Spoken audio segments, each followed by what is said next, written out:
Assalamualaikum warahmatullahi wabarakatuh. Perkenalkan, nama saya Marsyanda Gita Sufais Muhadi dengan NIM 28026133536, mahasiswa BINUS University Online jurusan Bisnis Manajemen. Pada kesempatan kali ini saya akan mempresentasikan proyek yang telah saya kerjakan dalam mata kuliah Karakter Building Pancasila yang berfokus pada tema mewujudkan masyarakat tangguh finansial, pencegahan kemiskinan melalui edukasi risiko pinjaman online. Latar belakang, fenomena atau permasalahan kemiskinan di Indonesia masih menjadi tantangan besar yang bertentangan dengan SDGs nomor 1 tanpa kemiskinan dan nilai Pancasila, keadilan sosial bagi seluruh rakyat Indonesia. Rendahnya literasi keuangan dan digital membuat masyarakat rentan terjebak pinjaman online ilegal dengan bunga tinggi serta judi online yang menurut DPRD DKI Jakarta pada tahun 2024 turut memicu lonjakan kemiskinan. Minimnya edukasi tentang bahaya pinjol dan judi online, terbatasnya akses ke solusi keuangan yang aman, serta rendahnya kesadaran hak dan kewajiban konsumen menyebabkan banyak orang terperangkap dalam lingkaran hutang, tekanan mental, dan kemiskinan struktural yang semakin sulit diputus. Selanjutnya, rumusan masalah. Yang pertama, bagaimana edukasi risiko pinjaman online dapat meningkatkan ketangguhan finansial masyarakat. Yang kedua, bagaimana kolaborasi antara mahasiswa, komunitas, dan instansi terkait dapat menciptakan solusi berkelanjutan. Yang ketiga, apa peran critical thinking dan social awareness dalam mencegah kemiskinan akibat pinjol ilegal. Yang keempat, hasil temuan di lapangan. Yang pertama, mayoritas responden muda sekitar umur 17-25 tahun paling rentan terpapar pinjol. Yang kedua, informasi pinjol banyak diperoleh dari media sosial. Yang ketiga, dampak pinjol dinilai negatif seperti bunga tinggi, data bocor, penagihan kasar. Yang keempat, pengetahuan tentang pinjol legal-ilegal masih rendah. Yang kelima, ada responden yang pernah terjerat pinjol dengan pengalaman buruk. Yang keenam, edukasi pinjol dianggap sangat penting oleh masyarakat.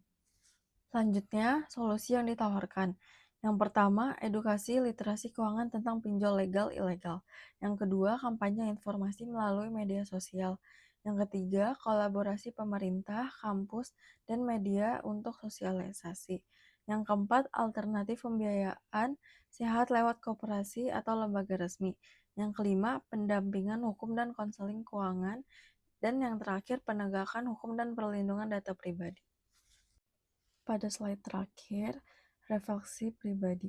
Melalui proyek ini, saya menyadari bahwa masalah kemiskinan dan jeratan pinjol ilegal bukan hanya disebabkan oleh kurangnya uang, tetapi juga oleh rendahnya akses informasi, minimnya kemampuan mengelola keuangan, serta lemahnya perlindungan terhadap konsumen di tingkat masyarakat. Saat melakukan observasi dan wawancara, saya merasakan langsung kekhawatiran warga yang terjebak hutang. Mendengar cerita mereka yang kerap diintimidasi oleh penagih dan menyaksikan betapa sulitnya mereka mencari jalan keluar dari situasi tersebut. Hal ini membuka mata saya bahwa di balik angka dan data statistik terdapat kisah nyata yang penuh tekanan, keputusan, dan perjuangan untuk bertahan hidup.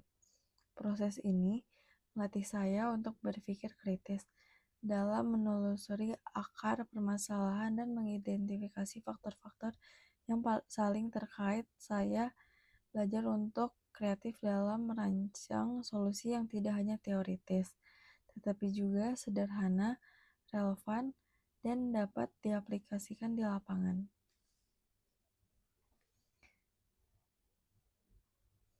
Saya juga menyadari bahwa isu kompleks seperti ini tidak bisa diatasi oleh satu pihak saja, sehingga kolaborasi dengan berbagai pihak, mulai dari sesama mahasiswa, tokoh masyarakat, hingga instansi pemerintah menjadi kunci terciptanya solusi berkelanjutan.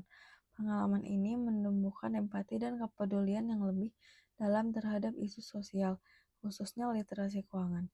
Saya menjadi lebih peka terhadap tantangan yang dihadapi masyarakat di sekitar saya. Sekaligus merasa memiliki tanggung jawab moral untuk terus menyuarakan pentingnya pemahaman finansial yang sehat.